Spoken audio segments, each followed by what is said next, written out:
This is a quick overview of the tools available when you're working with a PDF pattern. On the left, you find the tool to open up the counters panel.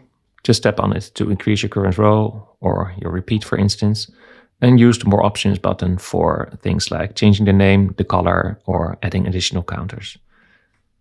There's a separate video about counters if you're interested. I'll put a link in the description box below. Next is the Thumbnails panel.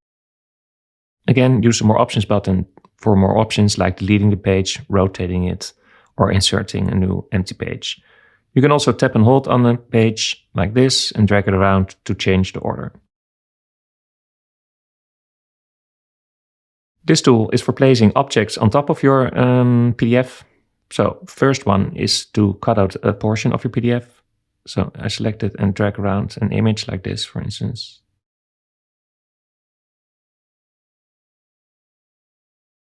Use this extra tool if you want to convert this image to a color chart. You can edit the size and then select Create Chart. Or you can also use some more options just to share this portion as an image or to add it as an image to your gallery of the chart. Next one is just to place an image on top of your PDF. These are horizontal and vertical rulers. So if I select this and tap anywhere, I get a new ruler and I can drag it around to mark the current row. You can tap it once and then you can use the handles to rescale it and also change the color or delete it. This is just to place a tiny marker on top of your PDF. You probably use this if you're working with a chart and want to mark the current stitch. This is to place little info dots on top of your document, like this. By default, you can add a text, but you can also add some other info like a URL or an image. So I place some dots in the beginning somewhere with some info about the magic loop method for myself. So this is just a text description. And here I added a link to a YouTube video which explains the magic loop. And the last one is just to place a text box or a rectangle shape on top of your PDF.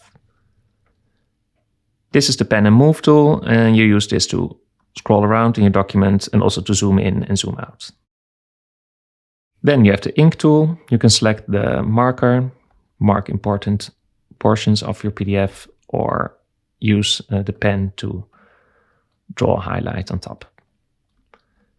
This is the eraser. Use this to erase these highlights like this. Just drag around your PDF. And this is to change the color of the ink.